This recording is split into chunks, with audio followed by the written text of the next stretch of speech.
1 or 2 things जहाँ पे आपको लगता है इसकी ब्रांड बनेगी? मुझे लगता है कि इंडिया में नेक्स्ट 5 से 7 साल में एटलीस्ट 20,000 करोड़ के ब्रांड आने वाले हैं खाली बीपीसी में। आज हमारे साथ हैं Suyash Saraf, founder and CEO of Dot and Key skin care and Hyper Scale Ventures. How do you decide right price क्या इंडियन कस्टमर के लिए? For an Indian consumer product solid हो, आप एक प्रीमियम कमांड कर सकते हैं। इस एपिसोड में हम बात करेंगे मार्केटिंग, ब्रांड बिल्डिंग और कुछ ऐसे पावरफुल इंसाइट्स जो आपको नेक्स्ट 100 करोड़ का ब्रांड बनाने में हेल्प कर सकते हैं।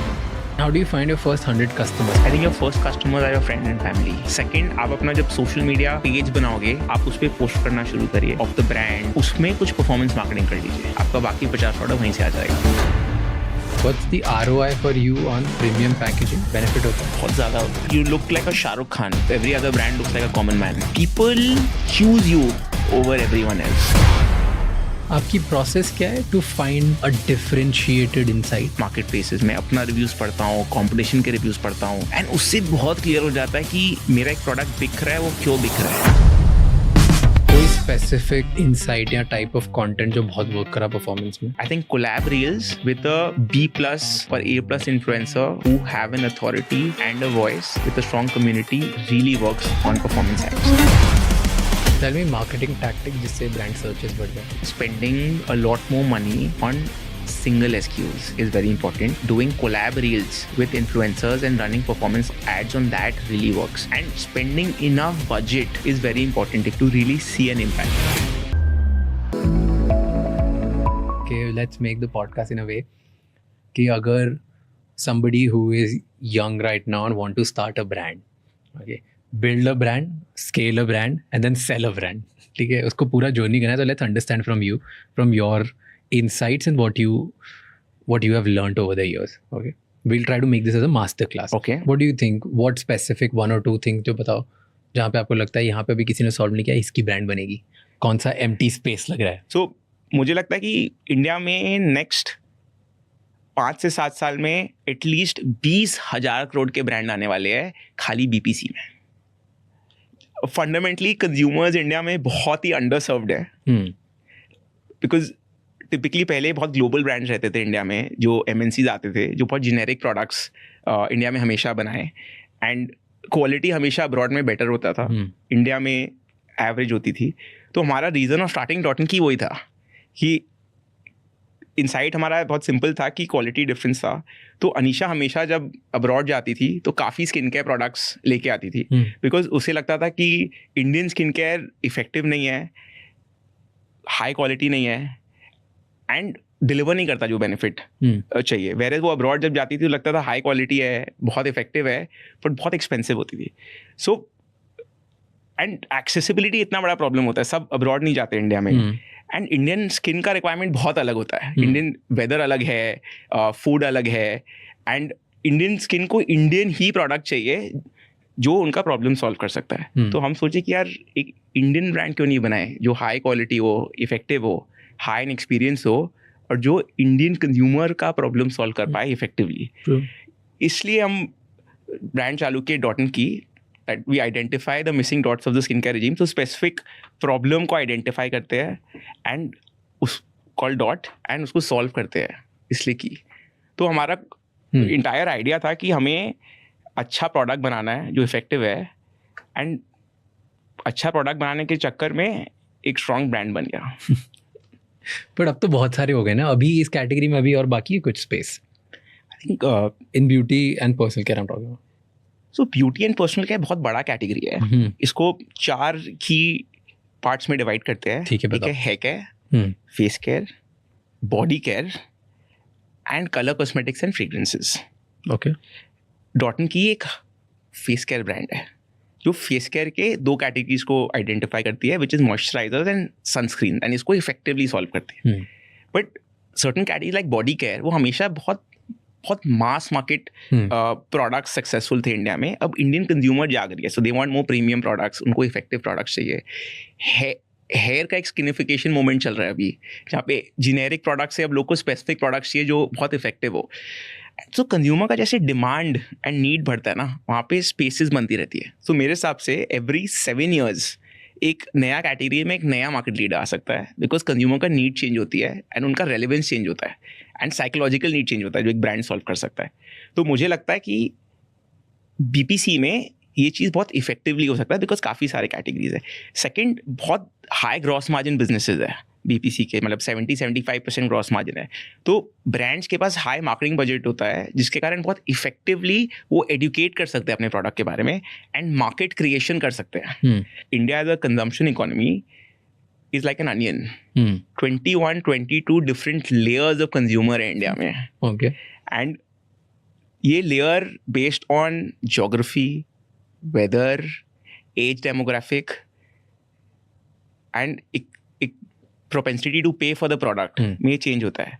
सो मुझे स्ट्रांगली लगता है कि अगर आप एक स्पेसिफिक डेमोग्राफिक को चूज़ करिए, एक स्पेसिफिक ज्योग्राफी को चूज़ करिए एंड एक स्पेसिफिक प्रोपेंसिटी टू पे चूज़ करिए, तो आप एक बहुत स्ट्रॉन्ग ब्रांड बना सकते हैं. आपको अगर बनाना हो तो अभी एट दिस पॉइंट तो कैसे करोगे?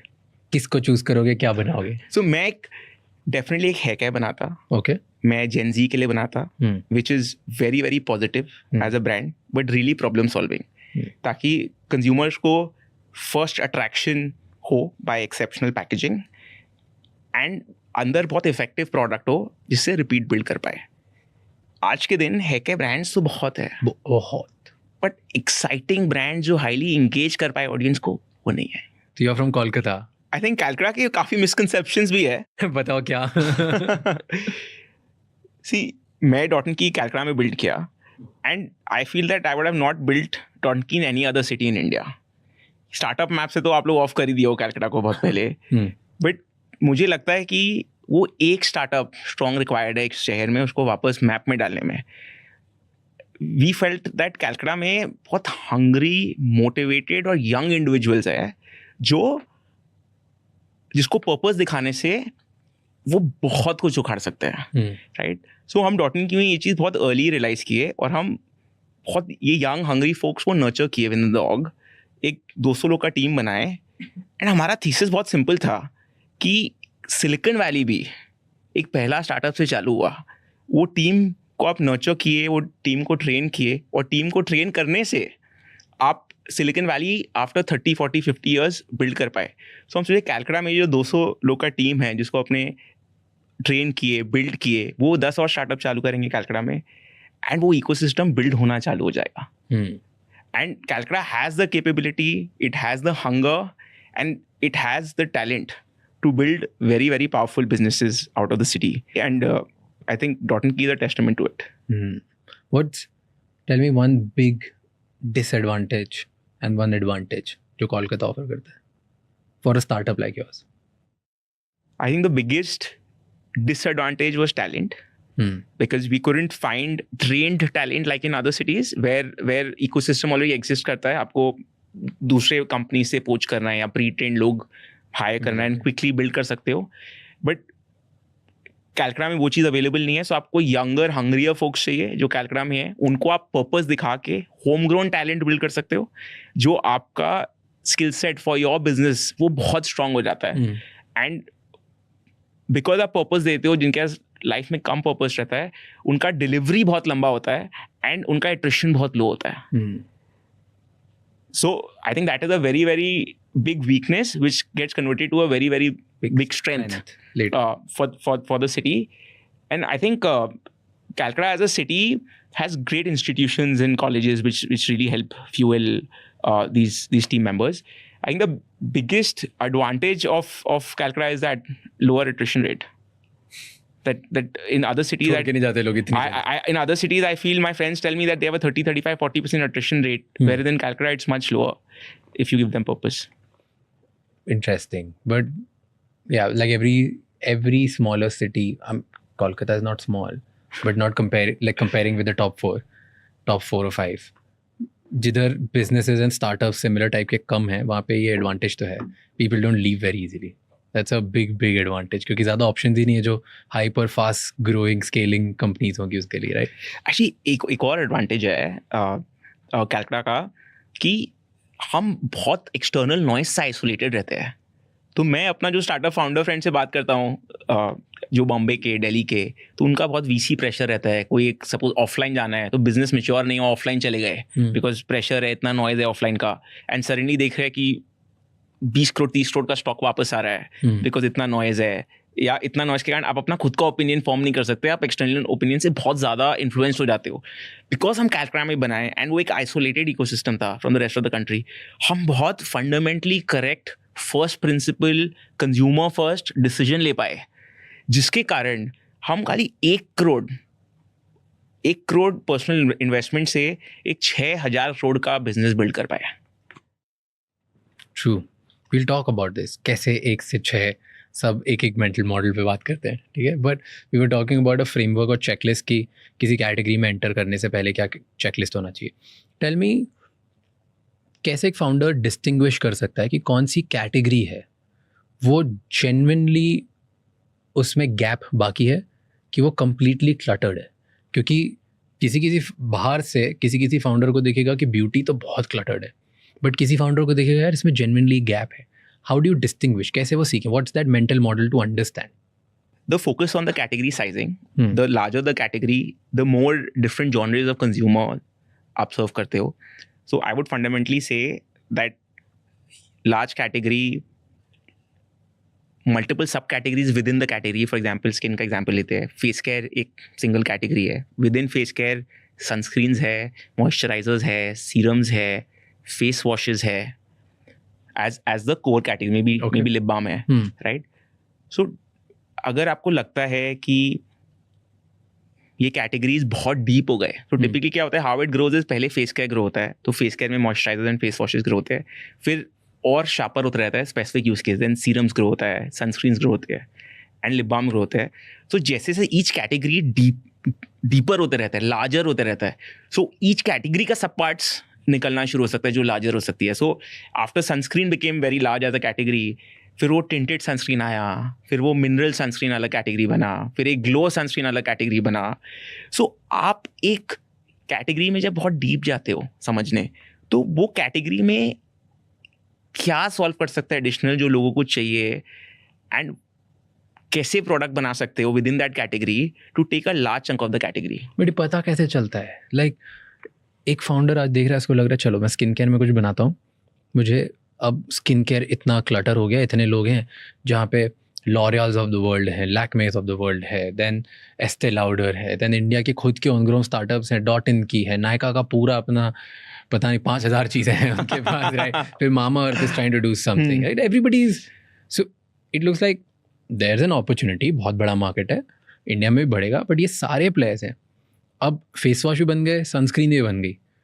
अब मुझे ये कैसे पता चलेगा कि सनस्क्रीन के अंदर टिंटेड सनस्क्रीन भी कोई कैटेगरी हो सकती है, मिनरल सनस्क्रीन भी कैटेगरी हो सकती है, और इनमें से कौन सी कैटेगरी बड़ी होगी? Like how do I understand कि गैप है versus like I can just look at and be like sunscreen market इतना पेनिट्रेटेड, इतना है, बस ये बढ़ेगा, that's it. Like I am not able to distinguish what's that model to understand. Like as a founder what do you do? सबसे पहले तो मैं अपना इंटरेस्ट एरिया खोजूंगा कि कहाँ मेरे को बिल्ड करना है, लार्ज इनफ है. उसके बाद मैं बोलूँगा मैं लॉन्च कर रहा हूँ एक category, because the proof of the pudding in the eating. आप पूरा लाइफ क्रिकेट खेले हो, आपको सेंचुरी बनाना है, पर आपको पिच में तो होना पड़ेगा सेंचुरी बनाने के पहले. अगर आप क्राउड में रह के ताली मारोगे तो आप सेंचुरी कभी बना ही नहीं पाओगे. सो इन दिस केस अगर आपको कोई ब्रांड बनाना है, प्रोडक्ट बनाना है, स्पेस खोजना है, तो पहले वो कैटेगरी को पकड़ के घुसिए. जब आप कैटेगरी को पकड़ के घुसोगे तो आपको परफेक्ट नहीं होगा कभी. उस 1-2 साल में आप जैसे जैसे और डेप्थ में जाओगे और समझोगे तो आपको दिखेगा क्लियर वाइट स्पेसेस आपके सामने दिखेगा. ओके, सो डेप्थ में जाओगे और समझोगे मतलब क्या होता है? सो डेप्थ में जाओगे, फॉर एग्जांपल हम अपना एग्जांपल लेते हैं कि जब हम डॉट इन की चालू किए थे, प्रॉब्लम सोल्यूशन ब्रांड था, हम यूनिक प्रोडक्ट्स लॉन्च किए थे. हमारा फर्स्ट प्रोडक्ट था स्विम सनस्क्रीन. तो उस टाइम सनस्क्रीन एक कैटेगरी था, बट स्विम सनस्क्रीन कैटेगरी नहीं था. बट अनीशा स्विमर थी, तो अनीशा को स्विम सनस्क्रीन चाहिए था जो अब्रॉड से आता था. तो हमें क्लियर गैप दिखा कि स्विम सनस्क्रीन होना चाहिए. अब स्विम सनस्क्रीन जब बनाना शुरू किए तो वो एक सर्टेन स्केल 50 लाख 1 करोड़ महीने के सेल में रुक गया. उससे ज़्यादा ग्रो नहीं हो रहा था, बिकॉज हमें लगा कि बहुत नीश कैटेगरी है. तो हम सोचे कि अब हम लार्जर कैटेगरी में कैसे घुस पाए. तो हम रियलाइज़ किए कि एक नॉर्मल जो वाइट कास्ट वाला थिकर सनस्क्रीन हम एकदम वाटर लाइट सनस्क्रीन बनाएंगे, हम जेन्युइनली प्रॉब्लम सॉल्व करेंगे, तो उससे एक लार्जर कैटेगरी में हम घुस पाएंगे. सो ये जो अंडरस्टैंडिंग था कि एक लार्जर कैटेगरी में घुस पाएंगे, उसमें प्रॉब्लम क्या है कंज्यूमर का, ये जो अंडरस्टैंडिंग है ना, ये आप खाली देख के कर सकते हो एंड कंज्यूमर पेन पॉइंट को कर सकते हो जब आप एक सनस्क्रीन ऑलरेडी बना रहे होते हो. So it is very very important to really unlock, learn in the process of building your business by creating a product, by hitting a wall and then trying to reinvent yourself and launching something else and hoping that will do well. So it's an iterative process of reaching and launching new products. You cannot have home run on day zero. मतलब Dot & Key का growth भी last 4 साल में maximum आया है. We have grown 40x in the last 4 years. But in the first 4 years, we were very small as a business because that was the time we were figuring things out. We were trying to find that consumer insight that works. We were trying to find a category that would work for the brand. We were trying to find a product formulation that would work for the consumer. So I think consistency is the key here. There is no right or wrong answer today. There's always opportunities around us, but we need to find something, corner down and start. As an entrepreneur, आप खोज लेते हो, आप एक चीज start करते हो, नहीं वर्क करता है, आप पिवट करते हो, दूसरा चीज ट्राई करते हो, काम कर जाता है, तो वो बेसिस में अपना बिजनेस बिल्ड कर लेते हो, नहीं ट्राई करता है, वापस पिवट करते हो. So it's a iterative process of it's iterative. Building a business is an iterative process. There is no short way of building anything. But there must be some mental model, framework, understanding to approach building, at least in the beginning. Just you said, for example, you gave me a checklist. You told me go deeper. Anisha, your wife, उनकी problem थी कि swimmers के लिए कोई sunscreen नहीं था. That's a personal problem. बहुत सारे बिजनेसेस पर्सनल प्रॉब्लम से स्टेम होते हैं और बनते हैं बड़े, right? How do you know कि पर्सनल प्रॉब्लम जो है मेरी, उसके लिए जो सोल्यूशन मैं बनाऊंगा या बनाऊंगी वो दुनिया को भी चाहिए? Like that's such a difficult, क्योंकि 90% of the businesses they don't fail. I believe like they don't fail because their product was bad. They failed because nobody needed their product. Right? It was solving like for 5 people. So how do you know कि swimmers के लिए sunscreen नहीं है, वो बहुत लोगों को चाहिए होगा because it's your personal. Like what are the signals that this is not just Anisha problem, this is a larger India problem, 50 lakh 1 crore per month he problem है? You never know before you start. You can try and get a lot of external data like Nielsen, Euromonitor, but those are very expensive reports.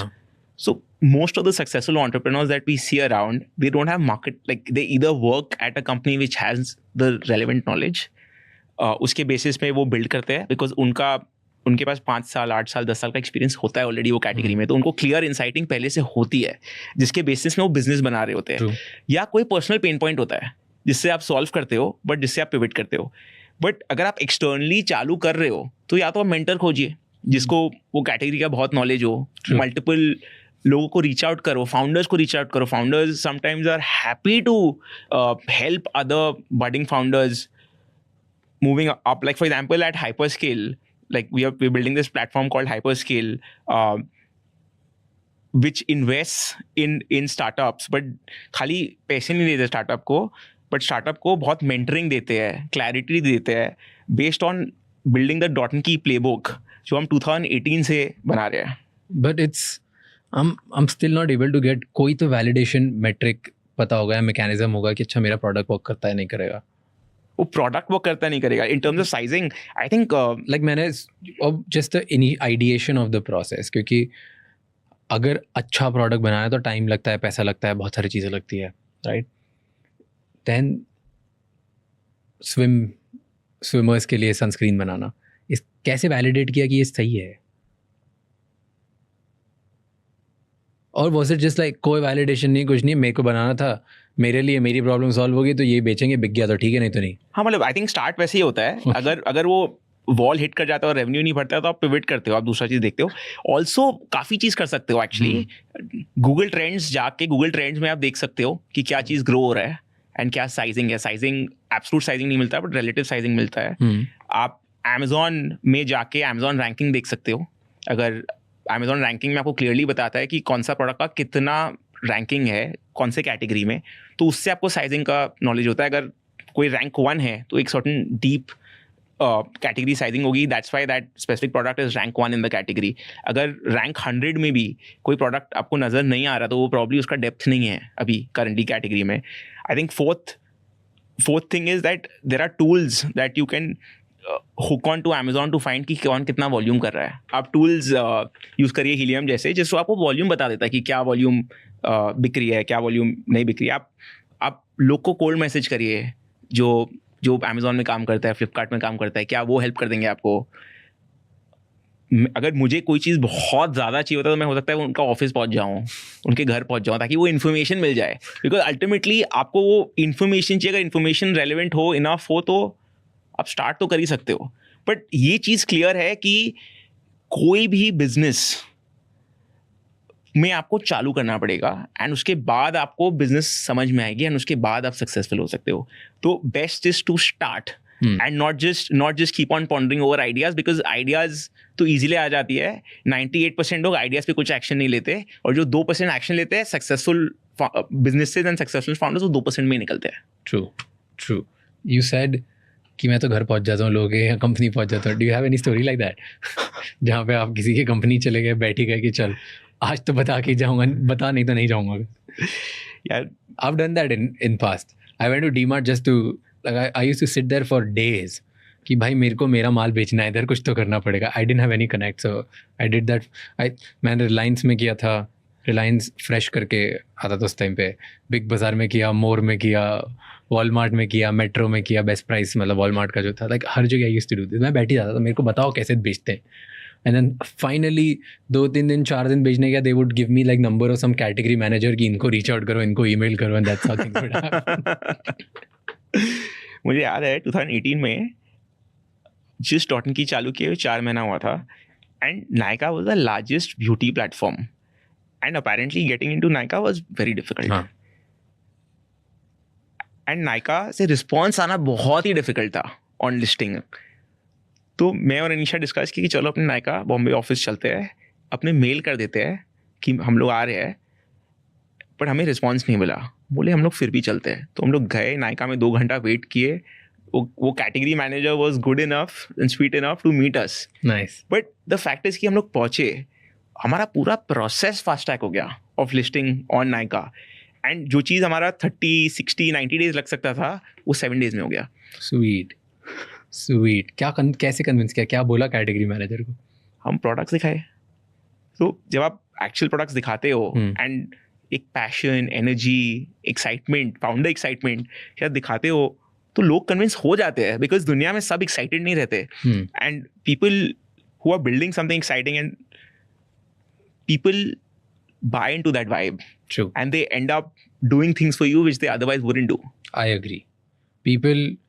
People catch on their, like, your vibe. That's so true. Sometimes आपको ऐसा लगता है कि business sense तो नहीं बनता, मुझे तो कोई क्यों ही मौका देगा. बट क्योंकि आपका पैशन और एक्साइटमेंट इतनी होती है, then they are like, yeah, just for this person, let me do it. We'll figure out the mechanics later. मैं खुद भी करता हूँ. अगर कोई यंगर फाउंडर आया, कोई चीज़ समझना है, कोई चीज़ बोलना है, वो बार बार मुझे मैसेज कर रहा है कि प्लीज़ सपोर्ट करिए, हेल्प करिए, हाफ ना दीजिए, तो मैं काफ़ी बार दे देता हूँ. एंड उससे वो फाउंडर का लाइफ चेंज हो जाता है काफ़ी बार. So I think giving is the best feeling for a founder. True. Because you have gone through the struggle and you understand other founder struggle. कभी किसी में पैसे डाले ऐसे, एंजल इन्वेस्टमेंट किए, जस्ट आउट ऑफ वाइब्स कि यार इस मीटिंग में मज़ा आ गया भाई तुझसे बात करके, ठीक है बिजनेस सेंस करेगा नहीं करेगा I don't know, but here's a check. मैं मोस्ट एंजल इन्वेस्टमेंट्स वैसे ही करता हूँ. बिकॉज अर्ली स्टेज कंपनीज में आप 2 ही चीज़ देखते हो, आप कैटेगरी देखते हो एंड फाउंडर को देखते हो. एंड कैटेगरी अगर अच्छा होता है, फास्ट ग्रोइंग होता है, टैम लार्ज इनफ होता है, तो लगता है ये कैटेगरी में इन्वेस्ट कर सकते हैं. एंड अगर फाउंडर तोप निकलता है एंड उसमें हसल, ग्रिट एंड हार्डवर्क करने का कैपेबिलिटी हो, तो मैं तो चेक लिख देता हूँ. बिकॉज अल्टीमेटली आप घोड़े पे तो पैसे लगा रहे हो, अगर घोड़ा दौड़ सकता है तो your money will also grow and hopefully you learn something also on the way. True. तो ठीक है, everybody you can just bar gym, हम इनका एड्रेस डाल देते हैं, फोन नंबर डाल देते हैं, please go share your vibes, get money from him. Okay, tell me about business again. So first was हाँ, स्विमर्स के लिए सनस्क्रीन कोई भी नहीं है. फ्रॉम दैट वहाँ से स्टार्ट किया to India school Gen Z skin care. ये कैसे आया? Like how did that journey happen? At what point did you decide कि अच्छा मैं अब बस स्विमर्स के लिए सनस्क्रीन नहीं बनाऊंगा, अब मैं इंडिया के जेन जी के लिए एक स्किन केयर बनाऊंगा, that will be my positioning, उस हिसाब से प्रोडक्ट डालूंगा. Eight what point this change comes? So and out of frustration आता है, आउट ऑफ एम्बिशन आता है? I think first 2 years of the journey हम भी डिस्कवर कर रहे थे D2C चलता कैसे है. बिकॉज उस टाइम D2C वर्ड ही कोई नहीं हुआ था. उस टाइम ऑनलाइन बिजनेसेस चलते कैसे है, Amazon कैसे चलते हैं, उस टाइम प्लेटफॉर्म का नॉलेज बहुत ज़्यादा नहीं था. And I don't come from the space at all. मैं हार्डकोर रियल एस्टेट फैमिली से आया हूँ एंड मुझे रियल एस्टेट का बहुत नॉलेज था, बट कंज्यूमर मेरे लिए एकदम नया था एज अ सेगमेंट. पहला 2 साल तो हम खाली जो प्रोडक्ट है उसको इस्टेब्लिश करने का ट्राई कर रहे थे. मार्केट प्लेस समझ रहे थे कि how do you sell on marketplaces, marketing कैसे करते हैं वो समझ रहे थे, सोशल मीडिया कैसे करते हैं समझ रहे थे. बिकॉज इनहेरेंटली उसका नॉलेज नहीं था एकदम इकोसिस्टम में. परफॉर्मेंस मार्केटिंग का भी लिमिटेड नॉलेज था. लोग खाली ऑन कर देते थे स्पेंड्स को एंड देखते थे अपने आप कुछ हो रहा है. उस टाइम इतने creative changes, sharp communication, influencers का कॉन्वर्जेशन चालू हो गया था. हम भी काम कर रहे थे इन्फ्लुएंसर पर. आज जितना इन्फ्लुएंसर का इम्पैक्ट है उतना इम्पैक्ट उस टाइम था नहीं, उतना नॉलेज भी नहीं था. तो I think first 2 years was discovery phase. मतलब हम सब चीज़ को फिगर आउट कर रहे थे. हमारा रियल ब्रेक आया 2020 में जब हम बोले कि हम नीश प्रोडक्ट्स नहीं बनाएंगे, हम बहुत स्पेसिफिक प्रोडक्ट नहीं बनाएंगे, हम थोड़े से broad generic but problem solving product बनाएंगे. एंड उस टाइम तक कोविड आ गया था एंड कोविड में our business moved up 6x. मतलब उसके पहले हम 3-4 करोड़ रुपया साल का कर रहे थे एंड कोविड में हम 20-22 करोड़ रुपया साल का within 6 months annual run rate पहुंच गए विदिन नो टाइम. एंड उसका कारण था कि हम सर्टन ब्रॉडर SKUs लॉन्च किए, सर्टन प्रोडक्ट्स जैसे नाइट क्रीम लॉन्च किए, हम डे क्रीम एक लॉन्च किए.